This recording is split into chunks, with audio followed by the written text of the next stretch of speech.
Hey, Alan Christina here from Vic42, and Vic42 is a community of people that believe in valuing, inspiring, and celebrating humanity, and we'd love for you to join us. And there's two ways you can get behind this project. The first is to subscribe to our newsletter and all of our social channels, and when the features come out, share them so these people get as much sharing as we possibly can give them. The other way is to become a patron. As you may be aware, this isn't free for us to put out, and we could really use your support. So if you go to vic42.com and click on the patron page, you'll find lots of different ways that you can support us, from just a few dollars a month to becoming one of our dignitaries. There's lots of special perks for becoming part of the community as well. And on that note, I'd love to thank two of our first sponsors, which are Jared Ball. You've been super supportive for this whole thing. Thank you so much. And Sam, that owns 2% Jazz. 2% Jazz came in right at the very beginning and have been extremely supportive of this. So please go and drink their coffee. It's amazing, and support them as much as you can because of their love and support for this project. This week, we're going to be featuring Glen Parfitt. He's been a longtime promoter in Victoria, and we want to tell you more about his dedication to the enjoyment of others. I could start with my family history, which is also takes you right into the music, as my three great uncles showed up in 1889 from England with a steamer trunk, 2 violins and a cello, and were very instrumental in starting some of Victoria's earliest choirs and orchestras. Oh. Wow. Yeah, and did so. And for all the time that they were alive, my grandfather lived until 1960. He was one of their brothers who came later, and he played violin and sang in a choir, and had a heart attack when he was about 70 years old on his way home from choir practice. Oh man! So it's a long history of music with my family. You fast forward to me, and of course, at my generation, we were all expected to grow up and carry a tune and play an instrument. So not only could I only sing flat, I couldn't play violin very well, and I was taking violin lessons for a teacher through Oakland's elementary school where I went, and the violin teacher, if he didn't like the way that I was holding my fingers on the neck of the violin, he would come by with his bow and wrap my fingers. So after a few months of getting sore hands coming home from my lessons, I said, I can't do this anymore. So I was hiding my violin in the bushes on the way to school and kept skipping class till my mother got a phone call from the school going, where's your son? We haven't seen him lately with his violin. And the jig was up at that point, but I just said, I just can't do it. But through all that, I was always a huge music fan. Yeah. Very, very important to me growing up. My mother had the AM radio on, and I was always listening to country music and early rock and roll, but that sort of wasn't her thing, so it was more country than anything.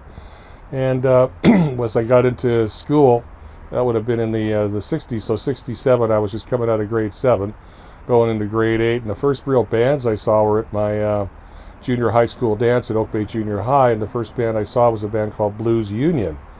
And I thought this was just fantastic, and then from that point on, anytime there was a band playing, I had an opportunity to see them, I would go and enjoy the music, but not standing in the back and trying to run around chasing girls. I was the big tall guy in the front row, like literally in the front of the stage, and a lot of the early guitar players went, who's this giant dude? He's staring at us. You're freaking me out, buddy.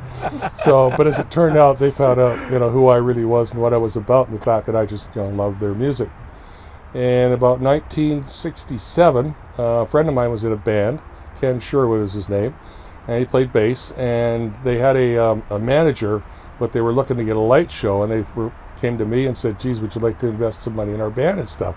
So I came and had a look at the band and listened to them. I thought, "Geez, these guys are pretty good and pretty high end," not knowing much about music at that point, other than being a fan. And then I said, "Yeah, I'd be interested in looking at that." Well, the manager at the time took great offense to it and said, "Well, I'll just buy the light show." And they said, "Okay, you buy the light show, you can be the light man, and we'll make Glenn the manager." So he kind of walked into a new career, whether he didn't like it or not. So he's sort of thinking he was going to do everything. But nice fella, but he just sort of wanted to sort of have his hands on every part of it. So I said that was fine.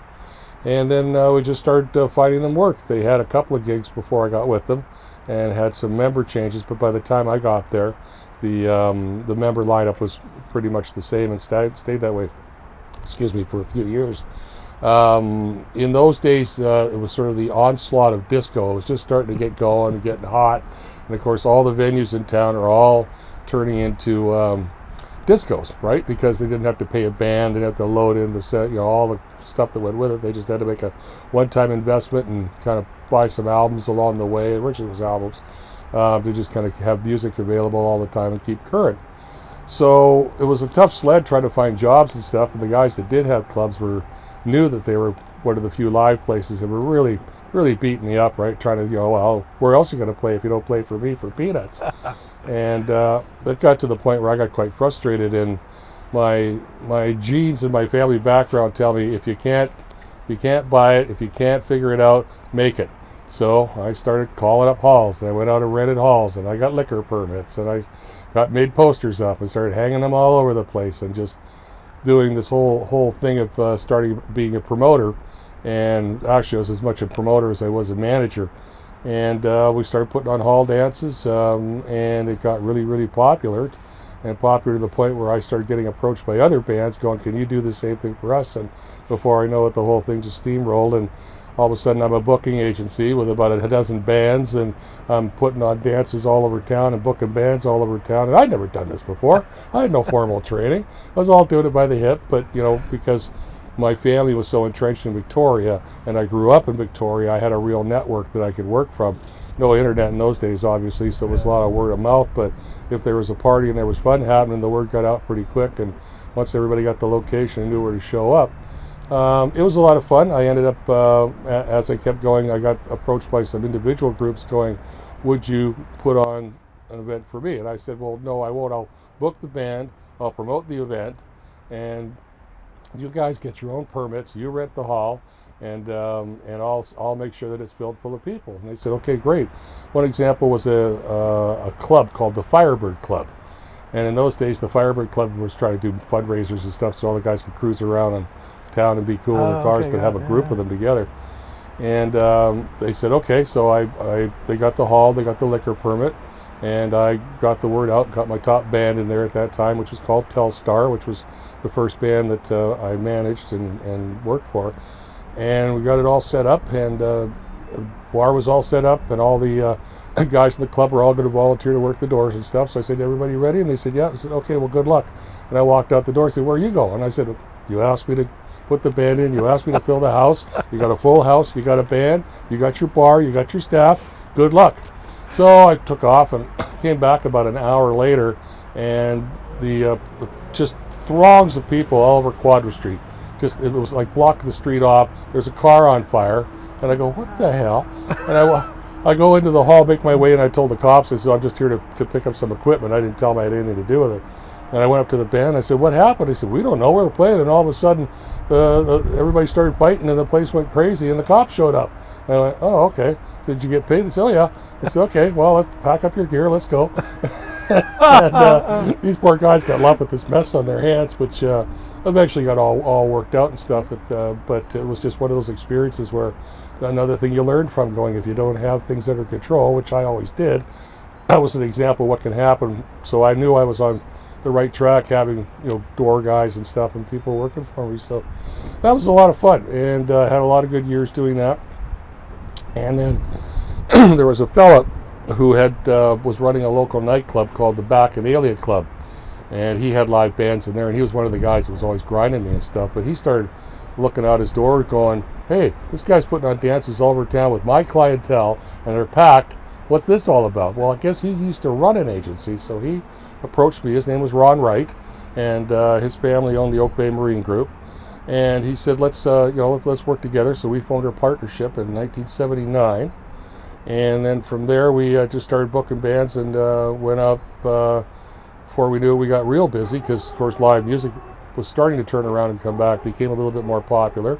We finally had a whole bunch of bands in our sort of camp, as it was. And he also, as a side business, had a place called High Rollers, which was a roller rink on Yates Street, which is now Atlas Stereo. That building was really? It was a roller rink.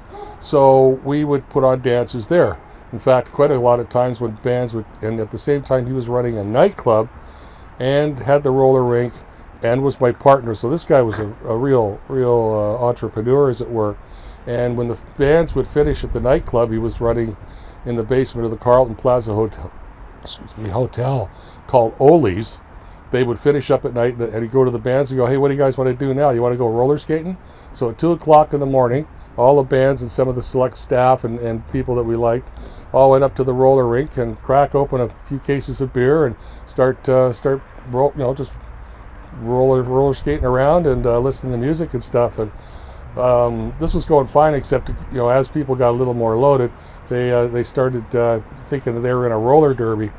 And all of a sudden the bands, they're breaking fingers, they're breaking arms and elbows. We get a phone call from Bruce Allen's office in Vancouver going, no more roller skating, you're killing our roster, because everybody's coming back damaged. So from all this all these events. But we used, outside of that, we also used the rink to set up our stage and lighting and could put on our own events. So we had our own venue, get the liquor permit, used our own band, so we sort of did everything in-house. And it just kept growing and growing from there. Yeah, and you guys then had the we roller opened up an agency. The agency that we had, we were working out of a retail office or retail building downtown on the 500 block of Johnson Street, and we moved into there and opened it up and had rooms where we could have meetings, and bands would come in and hang out on the couch and want to be sort of part of the scene and hope that maybe while they were there a gig might get called in and they could pick it up before anybody else. Nice. So we had a real sort of a scene going for quite a while. And so what building was that this in? was a 500 block, and there was halfway down the block, as you're going down on the left hand side, there's an alleyway that's blocked off now. It's the one on this side of the alleyway. I can't remember the actual address, but there was where it was all set up in there. And I remember one day being in there working in my office and doing something, and all of a sudden I look up and there's a bunch of guys walking in the front door with funny hats on. And I look and I go, what the heck is that? And they go into the meeting room. My partner comes up and I look at him and I go, Ronnie, what's with these guys with the hats? He goes, don't worry, this is gonna make us a bunch of money on it. What is it? He goes, it's a blues band. I go, oh great, here we go. Of course, I was a hard rock freak at that point, and most of the bands I was dealing with were doing top 40 rock and roll of the day, and blues was just right over my head, not realizing that in fact what I was listening to was jacked up blues music when I was listening to Zeppelin. Anyway, I found that out later on. My partner came out of the meeting with these guys with the funny hats on and said, that's our new act. And I go, well, where are you going to book them, right? And he goes, just wait and see. So we ended up putting them on the roster, and there was places for blues bands, as I learned along the way, so we booked them into there. And then they went into the studio and recorded a 45, which came out and was released on their own label. And they were still getting some mild success and some minimal airplay from it at that time. And then they went back into the back into the studio to record an album. And this time they went in to do an album, and it had Tom Lavin was from the Powder Blues Band was producing it, and they recorded in his studio in Vancouver, Blue Wave Studio. And they came out and they had it all done up, and then they went and shopped it, and sure enough they didn't get a record deal with RCA. So all of a sudden, out of nowhere, I'm representing a recording act, and I still really got to get what I'm doing, but just like, well, this is working, go with it, I learn along the way. And sure enough, they got popular. We booked them into different venues. We got them opening slots, like in Vancouver. We booked them on a opening act at the Commodore with Muddy Waters, and anywhere we could find opening acts. University of Victoria, my partner in another company produced 2 shows up there. One with Paul Butterfield and Rick Danko from the band, and another show with Sean Phillips, and he had using them to open up in some of those shows. I'm sorry, what was the name of this band? The band was called Uncle Wiggly's Hot Shoes Blues Band. Uncle Wiggly's. Uncle Wiggly. So there it was at the beginning of all that, and they are still all good friends of mine to this day. Wonderful cats, and they've got, they still take the band out, docking the dust off and take it around for a cruise once in a while every few years. And then they park it, and then they go in and do other projects and stuff. But just a wonderful, genuine group of guys. Like a lot of musicians, when I was starting, I wasn't getting to the cream of the crop right off the bat. So a lot of these guys, I got a chance to watch them develop as musicians. And that's probably one of the best things I enjoy today, because now I can see them 40 years later still playing, and they're so much better, so much smoother, so much more learned than when I first saw them. But at the beginning, what we were able to do, we were very good at, was recognizing potential. And because I didn't have access to the the mainstream bands that were working the circuit. And the main booking agency in town was called Prestige Entertainments. It was a drummer, Paul Macioli, that ran that, and he was doing all the high-end recording acts and booking the Royal and booking the McPherson and doing all that. So I wasn't there yet, but I was getting in at the beginning of all these musicians' careers, a lot of them, and a lot of them have gone on to be in recording acts to this day, which is kind of neat. Every time I can go see somebody, I think probably one of my greatest stories was being able to work with Paul Horn's son, Robin Horn, and he had a little rock band. Bass player Dave Reimer, guitar player Mauro Azera, and the lead singer was Murray McComb. And they played, and I got him a few gigs and stuff, and they did okay. They eventually went their own way, and of course Robin already was gigging with his dad as a drummer, because he would accompany him when he was doing his flute sessions wherever. I think he even played with him at the Taj Mahal. But the bass player, Dave Reimer, went to Vancouver, and he ended up playing with the Headpins. He ended up playing with Bryan Adams at one point, and to this day he still plays, but he's in a band with the bass player for Lee Aaron. And if that isn't enough, now he's got his own guitar line that he builds guitars and sells them. But I met him when he was a teenager rehearsing in his parents' basement. See, in those days, because I was seeing so many young bands, they didn't have gigs. So I wanted to see them in advance. I didn't always have the ability to showcase them, and I wasn't going to stick my neck out at a paying gig and put them on the opening stage. So I went out and would go to rehearsal spaces, people's parents' houses and basements and stuff. The most fun one I got to go to, I got a call by these girls. And they said, we got an all-girl band, and we want to know if you want to have a look and do some representing for us, right? I said, okay, fine. So I go to this house out in Central Saanich, and I walk in, and there's 3 teenage girls there, and they got all the equipment set up and everything else ready to go. And I said, well, you're playing rock and roll, right? They said, well, no, we're sort of a punk band. I said, oh, okay. Well, I immediately lit up, because I knew that punk was around, and I knew it was starting to happen, and I had sort of a taste of it, but wasn't really immersed in it at that point. So I said, okay, well, fire it up. So these girls got out and played a set for me. Well, at the end of it, I thought, you girls are wilder than a bag of wet cats. You are just amazing. You got a lot of energy, and you guys should really be doing something with this. So I thought, well, this is kind of neat and unique, so I'll take this out and test drive it. I'll take a chance. So I went to my band Telstar, who had a rehearsal studio, and I said, let's do a pub night, because it was a fairly large place. You put 50, 60 people in it. So we set up a bar, and the band was all set up, and we brought the girls in, and they played at the first set, and everybody turned around and looked at me and went, what the hell was that? And I said, that's the future. They said, if that's the future, I'm out of the business. Of course, we're all laughing and joking about it, but I said, thank the girls very much, and I think I gave them some minimal amount of money for doing it. And then later on, oh, by the way, they said, don't ever bring another band like that in here ever again. I said, okay, fine.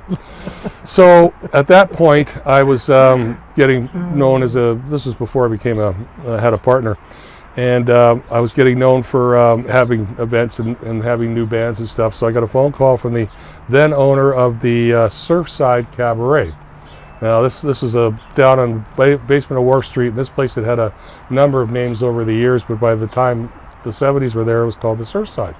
So he said, I want you to do some promotions for me. So I said, okay, and I did some promoting of some bands he already had booked and had coming in, but just wasn't good with media or press releases or anything else like that. So I helped him out with all that.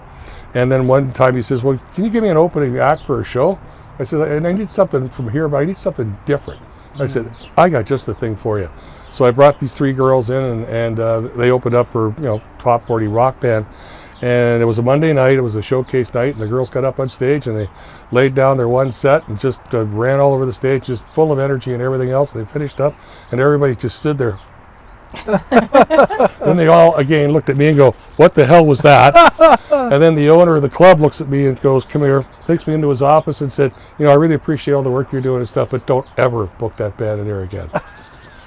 So that was my beginning of the punk rock scene, and that band, of course, would later go on to become nationally and internationally known as Dee Dee and the Dish Rags. Later shortened it to Dish Rags, because they were originally called Dee Dee and the Dish Rags after Dee Dee Ramone. But they shortened it to just the Dish Rags, did album releases, did tours all across country, and got really popular because they were essentially, for all intents and purposes, Canada's first all-female punk band. And then I thought, oh boy, this is something else. So I'll go into another couple more punk stories. I got called up by another band going, we'd like you to come down and have a look at us. We're playing at the Fernwood Community Center, and we've just released an album. And I said, or we just finished recording an album. I said, okay, we're doing an album release party. I said, okay, well, I'll come down and have a look at you. So I got down in the room, and everybody's standing around, and everybody's, at that point, every one of them's got a safety pin in either their ear, through their nose, or in their collars, or whatever, and torn jeans and everything else. So I went, okay, this looks like a punk scene or whatever. And they had the album covers pasted all over the inside of the rec center. Even up on they were playing on a stage underneath the basketball court, and up on the backboard, they'd even put the album covers up on there. So I said, okay, this is going to be interesting. So the band fires up and they welcome everybody and thanks for coming to the show. And now when we finish playing the song, please don't clap, please don't cheer. We want everybody to boo. And I thought, this is going to be weird. So the band gets up and just starts laying down the tunes, and they were full of energy as well too. It's just wild. Everybody's bopping up and down and banging into each other and having a great time. And I'm thinking, this is really something else. So I find out later on that the reason they had the album covers all over the inside of the place is that was in anticipation of the records being sent to them, which they had not received yet in time for the album release party. Oh no! So of course it was a bit of a debacle that way, but they made the best of it, and this turned into more of a pre-promotion for the release party than the actual release party, and that was the Dayglows. Oh wow! Oh wow! Yeah. And that was the first time I got to see them. And then after that, I was continued on looking for bands, and I was getting calls, and they go, oh, we're having a house party. Come on and see our band. I'm like, okay. And the wildest one I walked into was a 10-piece band. Now, they could barely fit into one room, let alone having a house full of people, but they managed to get all set up in the living room. There was like 2 or 3 drummers and 4 guitar players and 2 bass players and, you know, a couple of singers and stuff, and it was just chaos. So they started up, and of course this whole house is just rocking because every room in the house is stuffed with people, and they're all bopping up and down, just bands playing and stuff and going crazy. And I thought, what the heck is this? So, but they were popular, so I said, well, you know, if I come across some gigs or whatever, I'll book you. You've obviously got a following. And that was a band called Pink Steel, and they just had their original album just released this last year, and the first run was sold out. What? Yeah, and they're having to do a reissue of it, or a second pressing of it, because the first one was so popular still to this day, and awesome. away they went. So this was sort of in my earliest years. That takes me up to about 1970, 77, 78, and by 1979, our agency was starting to get known, and we were starting to expand. We got a phone call from a fella in Calgary going, I'm shutting down my booking agency, and I'm retiring from the business. And I didn't know if you would be interested in buying into it. So my partner and I flew out, and we had to check this guy out and everything else. We thought, well, you're booking a lot of high-end stuff and a lot of prairie bands at that point, and bands from Saskatchewan, Alberta, Manitoba, and some recording acts come out from back east. So he said we would buy it, and the name of the agency, the fellow we bought it from, was called, his last name was Tkach, but the agency was called Bruce Allen Talent, and I guess it was the Calgary office of Bruce Allen in Vancouver. And so we went, oh, okay, so we get going and fired up, made business cards and everything else, and started dealing with bands and everything else, and all of a sudden one day I get a phone call. Who the fuck are you? What are you doing? What are you doing with my name? And it's Bruce Allen, and he's just ripping me a new one, right? And I haven't even said who I am yet, right? And he's just tearing my face off and says, I believe you want to speak with my partner, Ron Wright. Ron Wright! And I said, just a sec. Ron, it's for you! And he started on Ron Wright. And you hear Ron on the other end go, yep, no, yep, no, okay, yep, okay, no, fine, understood, okay, fine. Put the phone down and said, well, we're changing the name back to Vancouver Island Promotions, which was the name of the company in Victoria that we had, which was the original name of his company. He started back in the 60s, and when I pulled him out of retirement, we used the same name again. So we had to revert back to that name, but at the same time, we'd also hired an agent based in the Okanagan, Penticton, called Bruce Bromley, who would later go to work for Bruce Allen and Sam Feldman, as I did, but that'll be down the road. We'll talk more about that. And we had 3 offices open, one in Victoria, one in the Okanagan, and one in Calgary. So all of a sudden, all these other agencies on the West Coast, everybody's going, who are these guys? What are they doing? And what right do they have to be in the music business? They're not even musicians. They don't know nothing. So we were sort of up against the wall right from the beginning, but we just kept going at it and kept going at it, and did pretty well. The guy in the Okanagan, Bruce Bromley, chose to fold his up a little early and go to work for one of the bigger agencies. So we just had the two, and then I was sort of homesick and stuff, and I decided, okay, well, let's we can do everything remotely from Victoria anyway, so we'll shut down the office here. And I went back to Victoria, and we carried on. And then later on, Rod and I just sort of went our own separate ways. I was sort of he was more of a business guy, and I was sort of more of a sympathetic to the bands and the artists, as opposed to treating them as a commodity. And Ron was a business guy, so he had a different sort of outlook on it. But from there, I carried on, and I got called into the club business, which we spoke about earlier. And after doing some promotions in the club, the Surfside, I got called by the owners of the Olympic Hotel, which is now the Carlton Plaza, and they had a parting of ways with Ron Wright, who was managing the club there, called Oli's. And they asked, because they knew I was connected with them in music and stuff, they asked if I would be interested in coming up there and working for them. So I said, yeah, and I would. This was after I had actually spent some time at the Surfside, and it had burnt down, became the Sunset, and I was hired there as a manager. Now I'll go back to that. I'm sorry going back and forth. That's all good. But when I was working at the Sunset, which was formerly the Surfside, this fella had hired me, and he was the president of the local motorcycle enthusiasts. Oh. Without saying head of the biker gang. And he needed a straight guy to kind of keep an eye on the place, keep the party under control. And of course, I'm a big fella, so and be able to sort of reconcile the books and stuff, because he was recognizing a lot of theft. And it was quite funny. So I worked with him for a while, and then we had an agreement which he broke, and then I parted ways, and I was at home, and I got called from the Olympic Hotel, and because Ron had left there, and he said, would you like to come up and manage our club? And I said, sure. And at that time, it was where the Paparazzi is right now, the Paparazzi Club, and that was the pub. And there was a staircase from the top of the main floor through the lounge that would take you downstairs into the basement and into the pub. And underneath the stairs is where they had a disco set up with a stainless steel dance floor. So the bands had to set up on the stainless steel dance floor, and they would play and have admissions. Everybody come in and pay, and it was just sort of like a regular nightclub, except for this weird dance floor. And I remember he came into one day and said, Glenn, this was an Italian guy. He says, Glenn, I'm going to change the floor mat. I said, what? He said, the floor mat. I said, well, what's wrong? They look back and go, no, the floor mat, the bands, the the floor mat. I go, oh, okay, fine. So we got that squared away.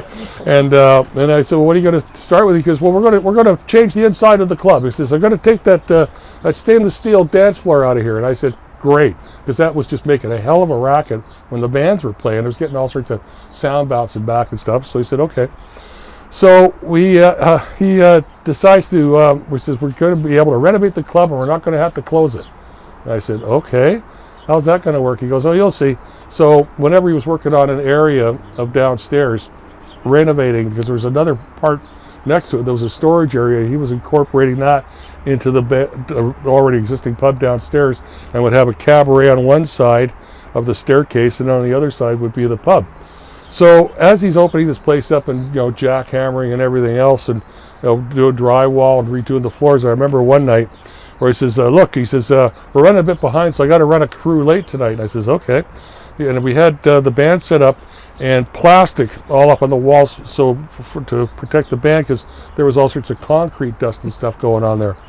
So all of a sudden I'm down there, the band's starting up and everything else, and they start playing, and it's the first set, and then all of a sudden they can hear the jackhammers going on behind the screen, or the plastic, while the band's playing, right? And he's thinking, oh, I can really hear this, right? So the first set ends, and the band comes up to me and goes, we got a problem. I go, what? He says, our drummers, you're messing him up. He can't keep beat with the jackhammers going on in behind him with all the noise. So we ended up coming to a compromise, and the band would play, and then when they went on a break, the jackhammers would start back up again, and then the jackhammers would stop, and the band would go on for their next set. Now that was fine too, but there was one more problem. All this concrete dust and I'm serving drinks with a film of concrete dust on the top. So after a night of that, we realized no more working at night. So you're not going to do that because it's just turning into a massive show. You kind of fell into this. It's not Literally. like you planned this as a career. I was a fanboy, and then I got thrown into it and learned as I went. Yeah. That's fascinating, because I think, most parents are like, plan your future, and most people would be like, you have to have a plan, you have to have all this stuff, but you carved out a career in a place that you were just at. I was actually, by 1977, I was actually working full time for the provincial government in the Public Service Commission, and I was doing this on the weekend at nights. And exactly what you said, my parents were going, you got to get a real job, but I had the real job. And their part in all this was, as I was doing these dances, and of course, again, keeping control on it, making sure nothing would go wrong, I involved my parents. And as I'm doing the show, every hour, I would go behind the bar with a brown paper bag, fill it with all the big bills, and just leave enough change in it. Then I'd walk outside the front door on a quadra street, sitting in the car with the motor running with my parents, toss the bag in, ask me how I'm doing, off they drove. And we did that 4 times a night. So if I did get rolled, I wouldn't have all the money. And then by the time I cleaned up and got home at 1 or 2 in the morning, I go into my parents' place, and there on the kitchen table there's a reconciliation sheet, all the bills stacked up in the same order and everything else, ready for me to deposit the next day. My dad does the same thing when I do shows. Yeah, exactly. But because we just weren't, because of the nefariety, I guess, of the whole situation, and anything could go wrong at any given time, or somebody could decide they wanted to jack me. So that was my protection, and they were involved. But then when I quit the government to go full time, and then ended up going to Calgary, they weren't really impressed with that, because there goes my pension, there goes all that other stuff that they appreciated. So it sounds like, you must drive around Victoria and look at it very differently. yes. Do you know what I mean? Like, because I'm not that old, and I miss like A&B sound. Yeah. Right? There's like all of these things you're saying are now something else. Yes, and I know what they are. And a lot of the reasons I know because of what these old places were is let's go back to my family when they first got here. We'll step back a bit. So when they got here, they were taking on menial, laboring jobs just to be able to stay alive, because they just got here from England, and they were teaching violin lessons and singing lessons and involved with their church, which at that time was the Emmanuel Baptist Church, but it was located right down, or not the Emmanuel Baptist Church, sorry, it was the Metropolitan Church at the corner of Pandora and Quadra Street, which would later now be the Alex Goulden Hall. Yeah. So they were based out of there, and they'd done some laboring jobs and what have you, but things just weren't going really well for them. So one of the 3 original brothers got a job as an apprentice carpenter. The other one ended up working for the city, involved with their roadways and curbs and stuff. They were just starting to put it at that time. And in about 1907, early 1907, they had thought maybe we should put a construction company together and start doing our own stuff. Well, in July of 1907, half of Victoria burns down, and all of a sudden there's a call for laborers or anybody that could build, any bricklayers, anything else like that. So the 3rd brother, who originally came, had already gone back to England, got his degree in engineering. So they contacted him and their 2 younger brothers, one of which was my grandfather, and said, "We found it. This is it. You got to come back. You got to get here. It's on fire, literally. Of course, the amount of business and stuff, and we can make a ton of money." So the engineering brother that was already in England, he was back. My other great uncle was just finished up in the Boer War, so they got him out of Africa somewhere and got him on a boat up to Victoria. And then my grandfather was in Australia working, and then they got him on a boat and got him into Victoria. And then the 4 of them started what was to be Parfit Brothers Construction. And they built Christchurch Cathedral, Bay Street Armories, George J. Elementary, Oaklands Elementary, 3 of the buildings on the Royal Jubilee Hospital campus.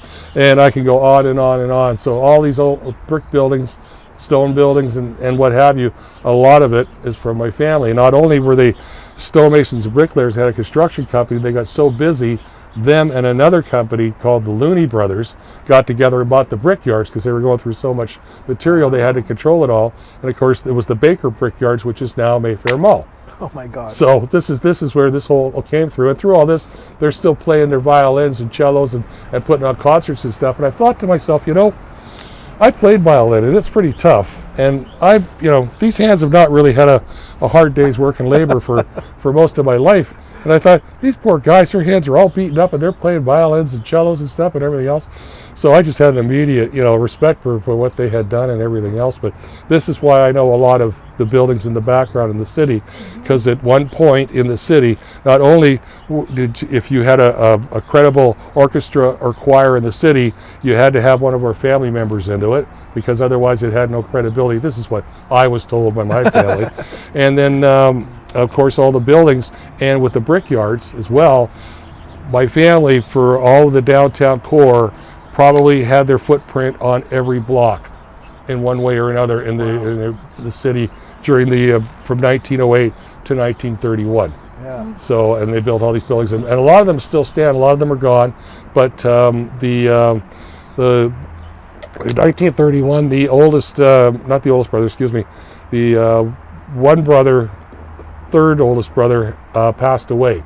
And he was really close with my grandfather, and it was the Depression had rolled in. Business was starting to get skinny, so my grandfather left, went to England, and then came back. But the other three brothers stayed and sort of mucked around. And at one point, they even took, they were so desperate for work, they took a contract filling potholes from Souk to Port Renfrew. Oh, they were called highway maintenance, but in fact, they're just filling potholes is what they were being paid to do. So that was sort of why I know about a lot of the city and a lot of the backgrounds, because my whole family was involved in one way or another, building a good chunk of it. I'd love to know what. Sorry, I'm asking so many questions. I have so many questions. Shoot.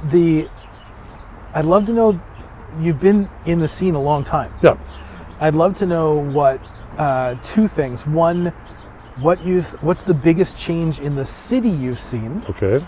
And what's the biggest change you saw in your music career of doing what you were doing, like in the promoting and the managing and the booking and?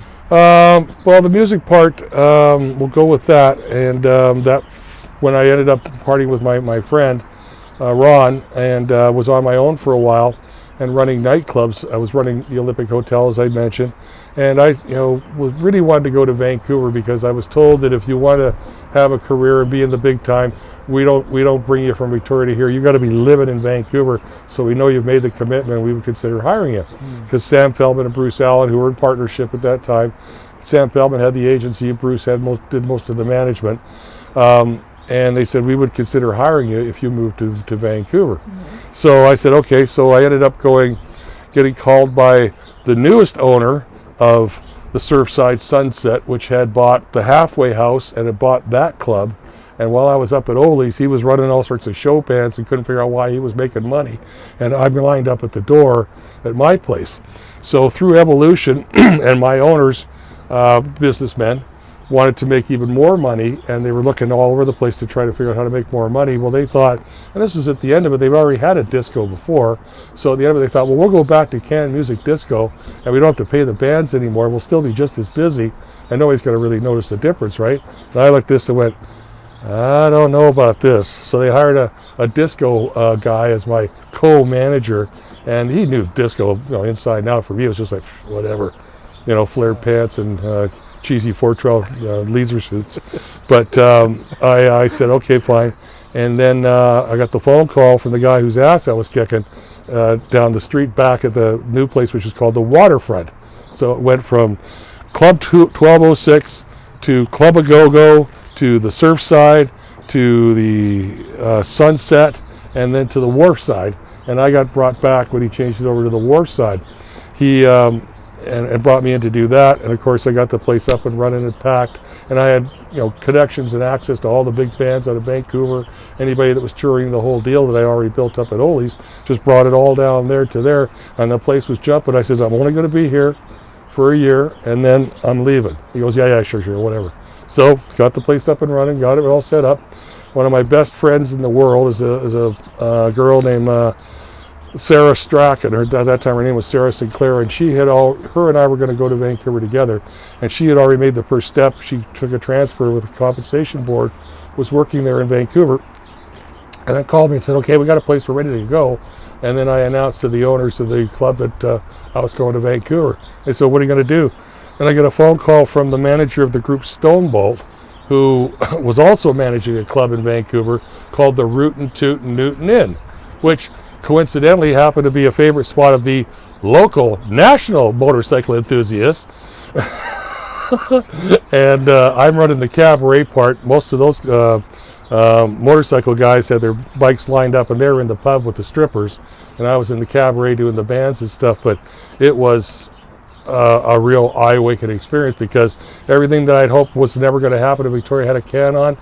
I had no control over in Vancouver, and I was watching guys getting thrown over tables, and back of the pickup trucks up to the front door, and loading the bodies into the back and taking them to the hospital for all the guys that were not behaving. And my staff, which I inherited, were all a bunch of juice monkeys, or as I like to call them, the lost neck monsters, and they're all big, bulky, beefy guys, and they're just and kind of bodily dealing with everybody, instead of my thing was always, you try to talk people through this, and you gently pat them on the back and walk them towards the door as you're talking very softly to them, and get them to the door. And if by then they still got a problem, well, then you have to be there. But that was sort of the last straw. My favorite trick in one of those situations was I'd walk them out to the fire door, and if the guy just wanted to start taking a swing at me or whatever, I go, fine, it's over. I grab the guy and I fire him at the fire door. But I always went, oh, sorry, that's the one that's locked, after I rattled his head off of it, and then kicked the other door open and threw him out in the parking lot. Next. So that was a lot of that, and I didn't want to have any of that. And of course, that's all it was when I got to Newton. So by my third month there, I got a phone call from Feldman's office going, we've had a change. We'd like to invite you to come and work for us. And I thought they were kidding. I said, are you kidding? He said, yeah. I said, yeah, sure, whatever. And then I hung up the phone, and they got a phone call back from one of the guys I knew that worked there, and said, man, he just offered you a job. It's really happening. I went, it is? Okay. Boom, I've hit the big time. I'm working for, the largest agency in the country, booking bands.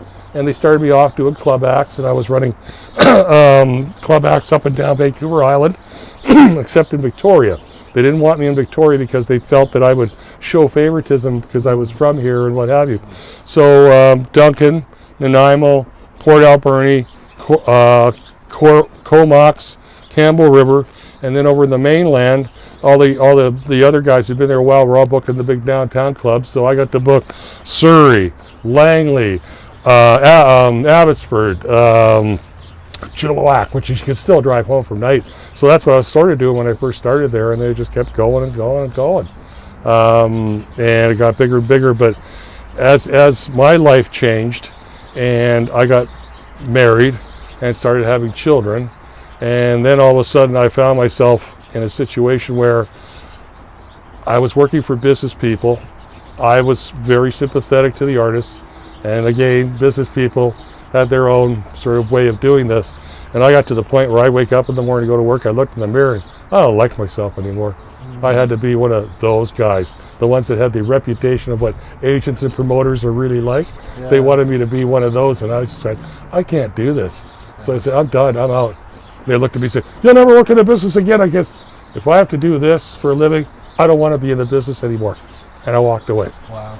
And then about 2 years after that, I'm planning on moving back to Victoria. My father had passed away, and I wanted to be around and help support my mother. One brother was out of town. My other brother was in town, but he was carrying most of the load. So I said, it's about time for me to come back. So even before I get back to Vancouver, a buddy of mine who worked for the Sheriff's Department, which is another great story I'll tell you later on, he said, you should go work at the Q. And I said, do what? He goes, oh, you can be a salesman, right? Because you know everybody. And I went, okay. So I went over and I phoned the Q, and they said, okay, we're interested. We've heard about you. And walked in and had an interview with the sales manager, and he wanted me to be a true suit and sell it at all costs, friend or foe, get the dough, that kind of guy, right? And just clean out every money they had and move on to the next guy, which again, not my style. But I had a family, I had support, and I got to, you know, make a living. So it's like, well, there ain't no heavy lifting here, so I guess I could probably BS my way through this. And he said, well, I'll let you know if we get the job. And then he phoned me back and said, no, we decided we're not going to hire you. I said, okay, I'll make you a deal. Do not give me a client list, okay? And I'll work for straight commission, and I'll give you a list of the business people that I know in town. So I sent over the list, and within, I think I faxed it over, within about an hour or two, I got the phone call going, you're hired.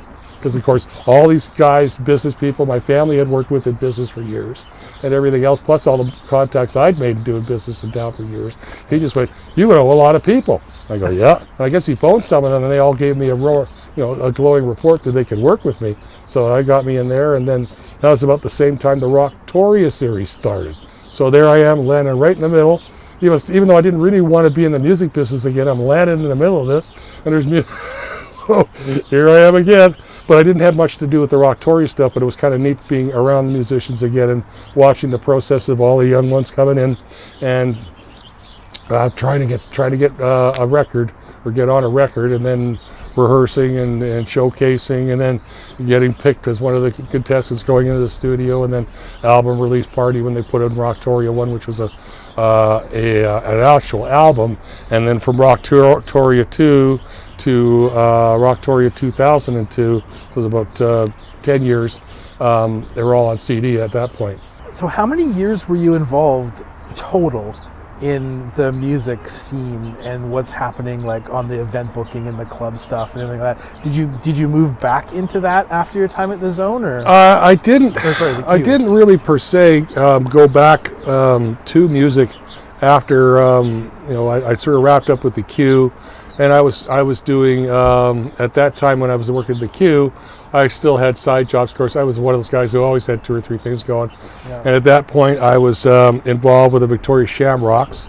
Yeah. And I was involved with Western Speedway and other stuff, doing promotions for them.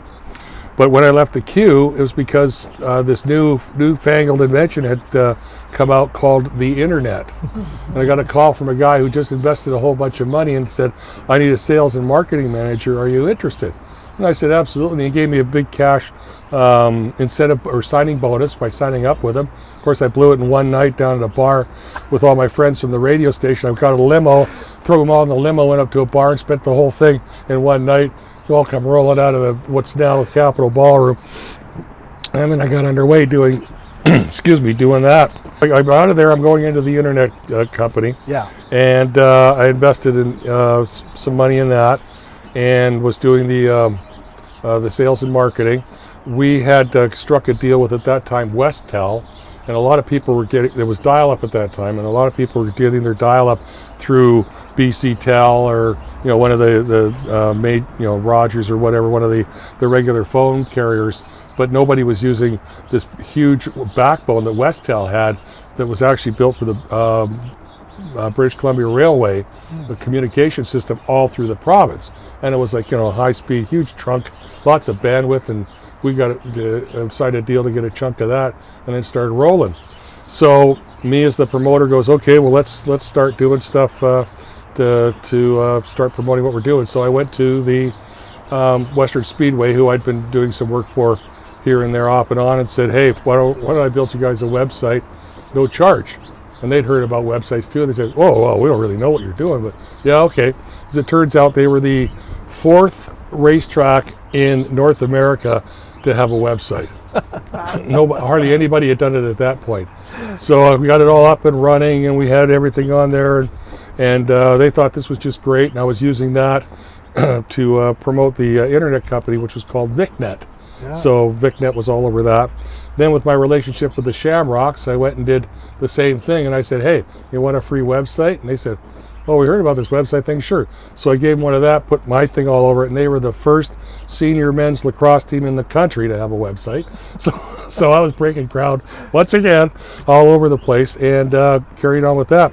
I went with that for a few years, found it sort of wasn't my fancy per se, and then I just got away from that and started doing just regular promotions and stuff for people. Companies that I'd worked for the Q selling advertising had brought me back in to do their marketing and promotions of that kind of stuff for them. So I did that for a lot of years. The actual music part of it, I think I finished up working with music. I think I did about, I'm going to say probably by about 2007 something. I think I told up one day it was 40 years that I actually worked in the industry. Wow. So then again, so I'm doing all this, I'm working on the side, I'm hustling and doing everything else. And then I thought, well, I need to do a website for myself, but I'd broken up with this fella. So one of the fellas I was doing promotions for was a fella named Dan Dunbar, who had just been involved with an internet provider. One of his co-investors had an internet company back east, and they were trying to release this new type of internet where it was self-authoring software, so you didn't have to run code, you just put in whatever, and it was right at the beginning of that. So I said, well, this is great. And he says, well, we need an example of what we can do. And I said, give me the access to it, and I'll build a website on a music history. How's that? And I'll put a bunch of bands, and I'll put in all this stuff. And the guy went, oh, this is great. Okay, we'll give it a try. So they used the website that I created to show different people what they could do in the capacity of this thing, and they ended up doing quite well by it. Can you tell us more about that project? That's a big Are you still working on that project now? No. What happened was I kept I separated the relationship I had with the guys back east, because they all of a sudden went, well, you got a lot of content in here. This is a lot of work, and it's costing us money to maintain this. So we need you to find some money. And I said, hey, you just pay me to promote, not sell it. So, and because they're back east and they're selling to banks and a lot of high-end stuff, and right. So we parted, but I was still with the promoter. So he said, well, I'll just set up my own internet sort of provider here. So I went with him with the website, and he was sort of the contact at that point. And then he decided, oh, I don't know, this isn't really working for me, and and kind of cut ties with me. And I went, that's fine. And then from there, I found somebody else who owned a computer store that had a server in the back, and he ran the website for a few years, and then it just took over his thing. He says, this is way too much stuff in here. I can't manage this. He goes, I gotta let you go. So this is about 2005 brings us up to, and 5 years earlier to that, a young fella who had graduated from Spectrum and was taking computer science at UVic, him and another of his buddies had started up a thing called Live Victoria. Yeah. And they had, from 2000 on, they were taking care of all the bands and history of the bands, and promoting them and stuff, and having the website sort of giving bands a place to get on the net by just signing up, putting in all your information, and then they would post it on their website.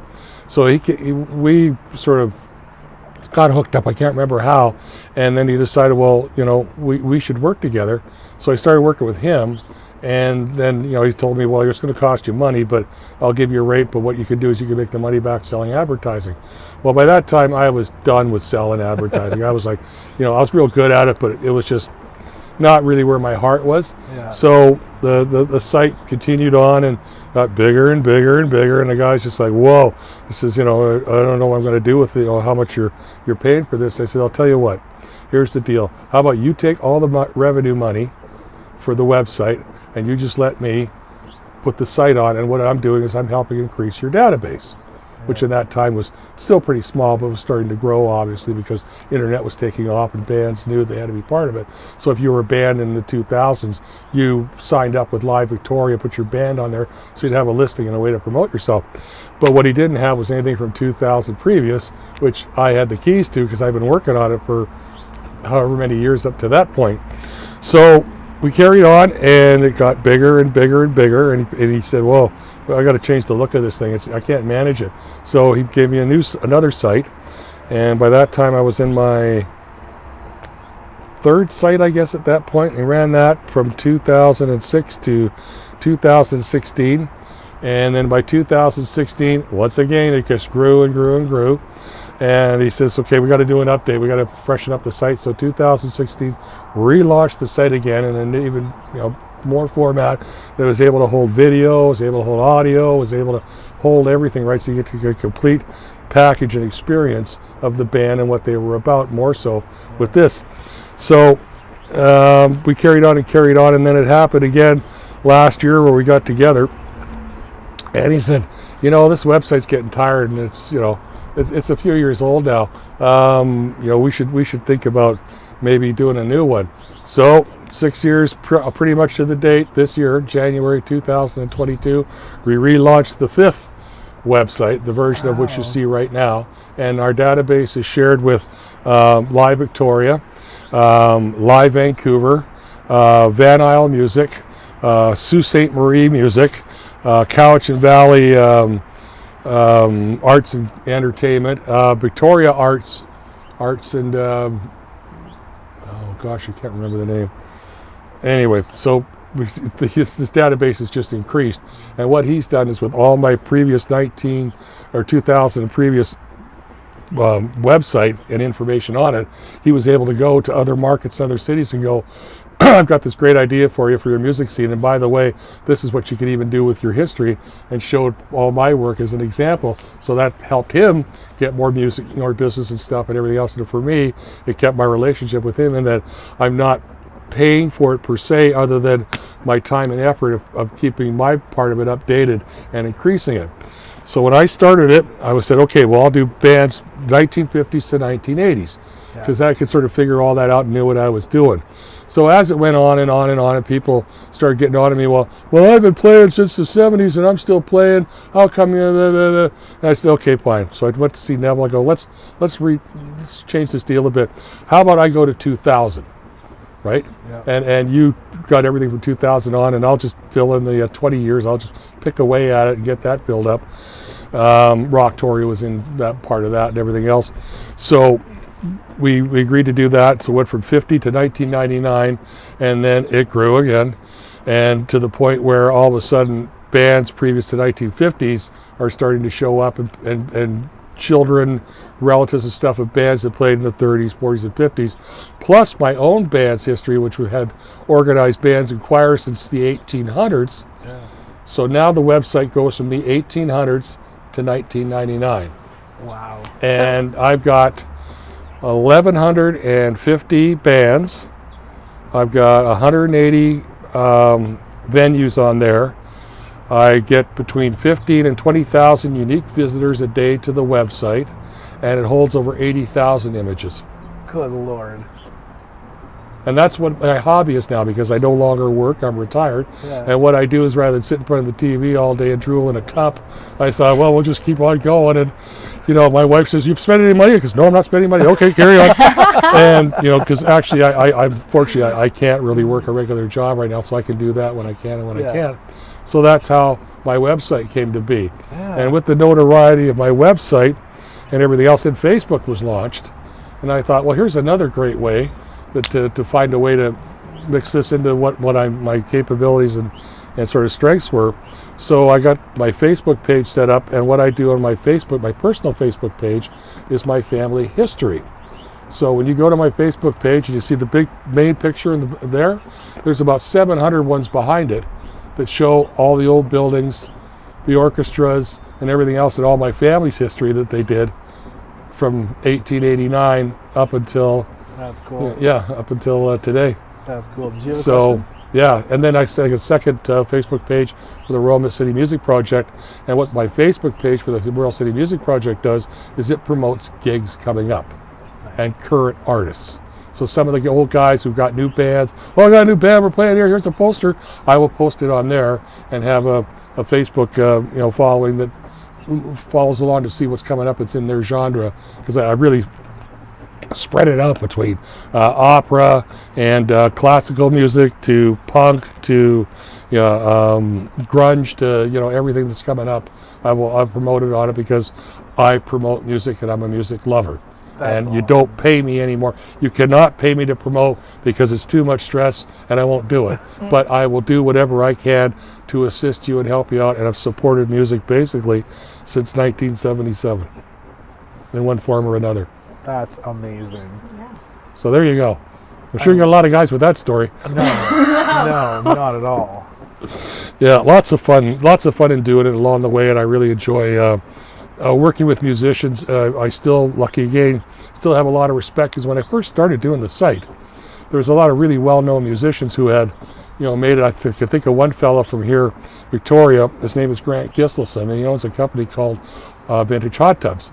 Well, he was playing in the 70s in this band called Holy Smoke that was the big band of the city, but later on went to play in a band, Sweeney Todd.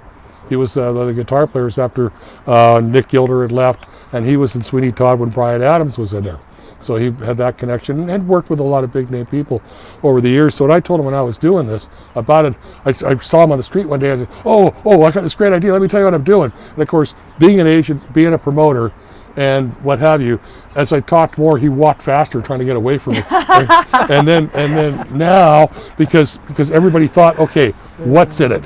You can't just come in here and say you're going to do this and not look for something. So they're waiting for me to go, oh, by the way, I want money, or I'm going to charge you, or this or that. Never. Yeah. Never.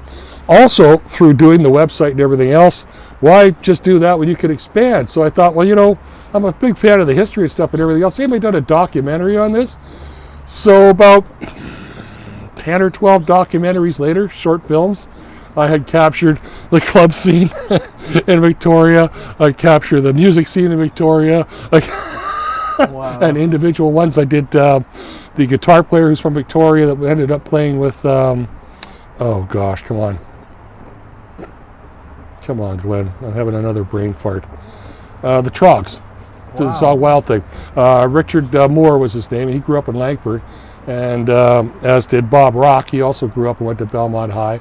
So I did a documentary, and he was involved with the one there, and all sorts of other guys stepped up and came involved and said, how can we support you and stuff.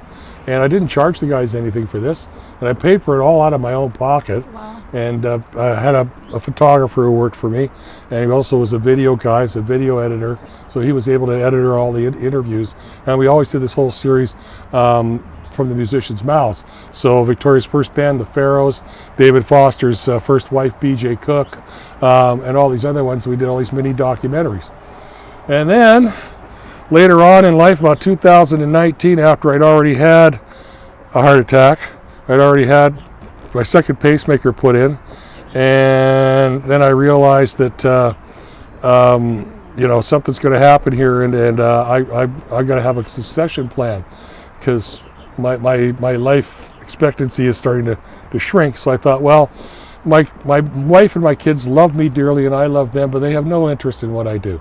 Yeah. So I got my old friend Ron Wright comes back into the picture. His father had passed away, and he had was in charge of some of the portions of the estate, one of which was the relationship between UVic and the Bob Wright Ocean Sciences Center.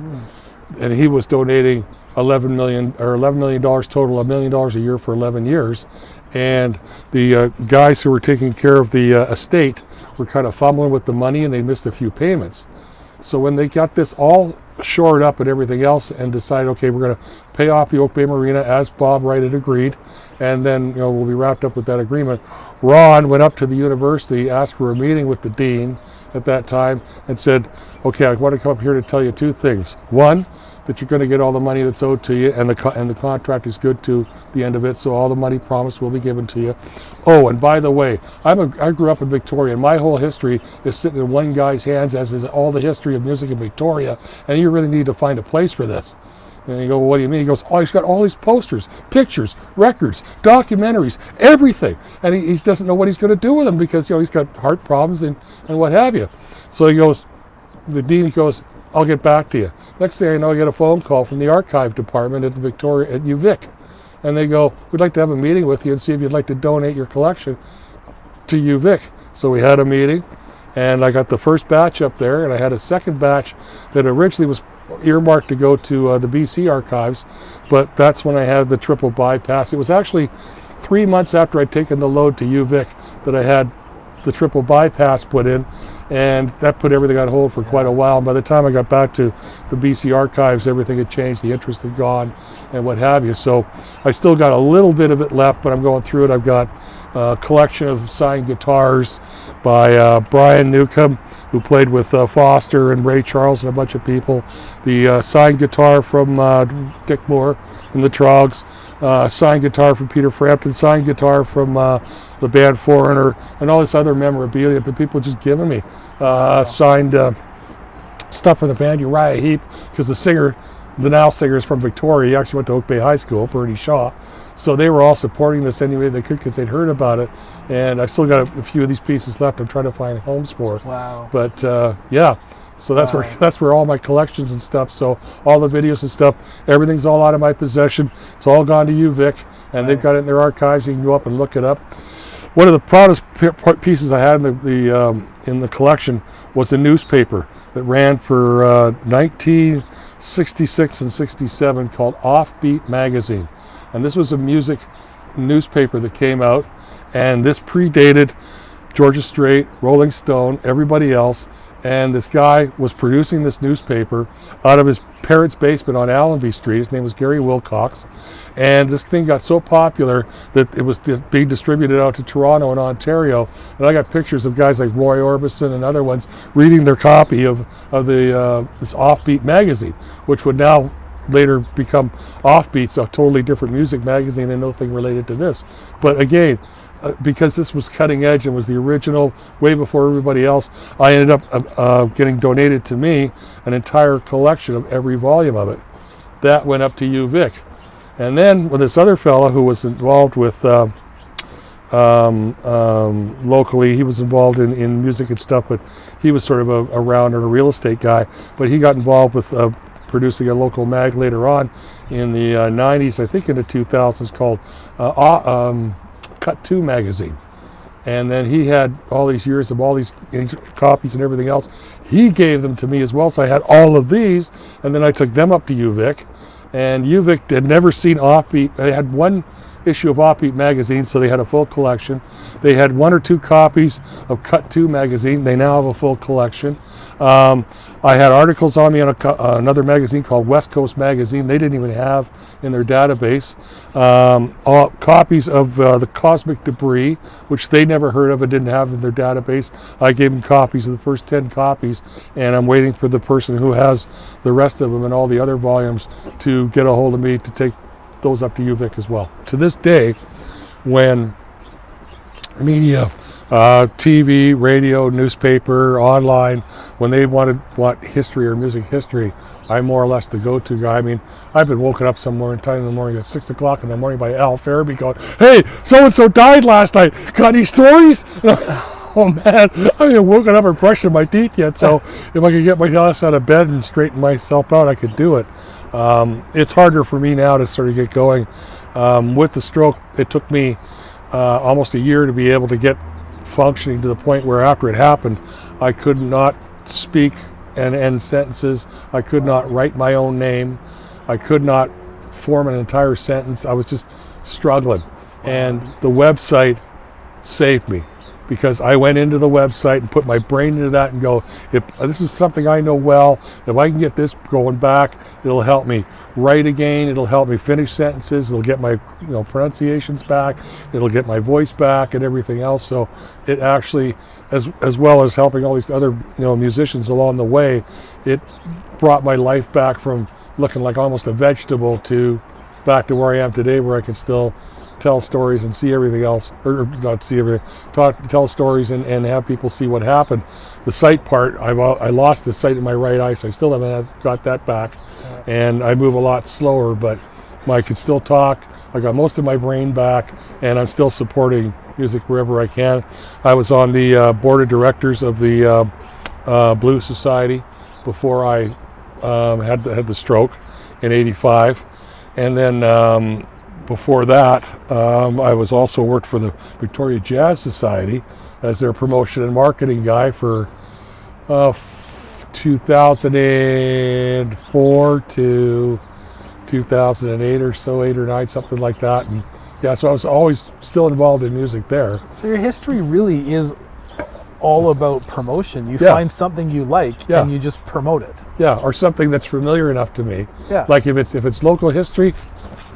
Okay, if it's music history, West Coast now music history, because the site, you didn't go through the final expansion, which was I finally ended up taking my focus of musicians from Victoria and on the island, and expanded it to West Coast, because a lot of the guys in Victoria, to make it, you had to go to Vancouver. So to follow their story, I had to go along with it. So that's when it really went into warp drive, and all these bands. And of course, I worked in music in the 80s.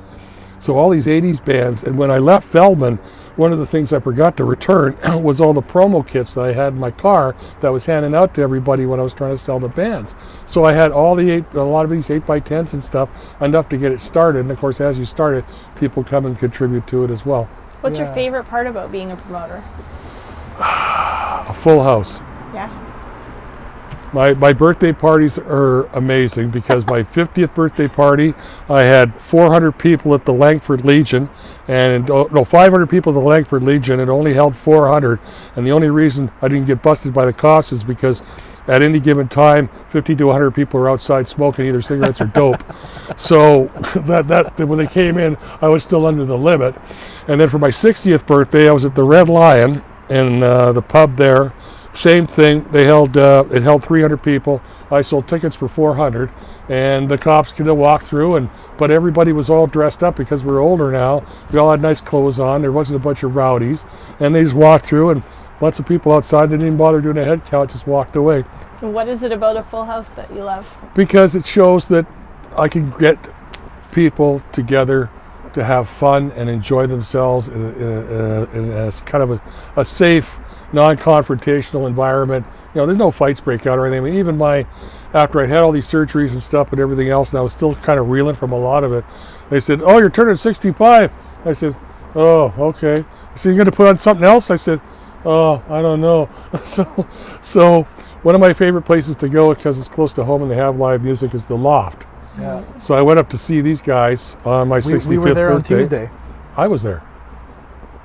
Where were you? We were only there for the beginning because we had to go. I We have left. to work on Tuesday night. So See, I got we there were at right up about, front I of think the we got band. there by about 7 o'clock. We go there every Tuesday, me and my wife. Oh well. Yeah, we were dinner. there the last 2 weeks. Yeah, we were Yeah. too. Yeah. Yeah, the washboard and the guy up Yeah. front and Slim and Yeah. Clark, Clark Brendan. and Yeah, Alpiece Clark works for my wife at Pacifica Housing. Oh, that's crazy. hilarious. Yeah. Small town, man. Yeah. We have to go before she has to be downtown by quarter to 7, so we have to 7 leave we just leave. before 7. Oh, So we only that's- get that's like a too little bad. bit, but it's so worth it still. Well, my big joke is, that saying about 6 degrees of separation. Yeah. In Victoria, for me, it's a 1/6 of a degree of 100% separation. I think you true. might It's know my just like- uncle, maybe. Craig Morrison? Yes. Yeah. Yeah, he's back in Montreal. Yeah. Yeah. And my dad is Brent. Yep. Yeah. Yep. Well, he's on the site. Yeah. Is Yeah. he? Yeah. I And his figured he band, would. I think his band, Yeah. The Moments or something, Yeah. spelled with a Z. Yeah, The Moments, you got He's it. on there. Well, of course, he does his all history writing as well. He did that thing about growing up in Victoria and the Red Rocket radios and stuff and everything else that we grew up with. And they started talking about his music stuff, and then we hooked up. And then from there, he said all the stuff over. Yeah, post it whatever you want. So yeah, he's on there too. Awesome. If you That's picked up a awesome. guitar or played an instrument, or even if it was in a basement band, if you even had one gig, you're on the site. Nice. Yeah, and I don't care whether you got paid or not, you played at church hall. If you played one gig as a group, you're on the site. That's the Wow. criteria. Yep. The feeling you have to want something to pack out. Yeah. It's not. I don't feel like getting to know you. It's not from a selfish point of view. It's from Yeah. you like to see that happening for Yeah. people. Yeah. There's, Right? there's Like- 300, in the case of my 60th one, which I thought was one of my best, at my 60th birthday at the Red Lion, on the Saturdays they had a jam during the afternoon, and then they had bands at night. So I got the whole day, and between the jam in the afternoon and my thing at night, over 100 musicians played on my 60th birthday. That's awesome. That was fun. Yeah. That was my favorite. Sorry, I'm getting weary here, or weepy. My favorite band growing up in the 70s when I was starting out was a band called Earthbound. And they did Yes to a T. And prog music like you couldn't, they were just fantastic. They got together on my birthday and played a set to close the jam in the afternoon. Brought the house down. And then the band Holy Smoke and Uncle Wiggly and Telstar and everybody else all got back together at the nighttime for the night part of it. Everybody got back together. Oh, that's awesome. Yeah, so I brought the whole community back together in one place for the whole day. and musicians were all talking about, are you playing the gig? Are you playing the gig? I'm playing the gig. I'm playing the gig too. What are you playing? Daytime? Well, I'm playing nighttime. And it was just this whole thing going on, right? But everybody had fun, and it was like literally getting the bands back together.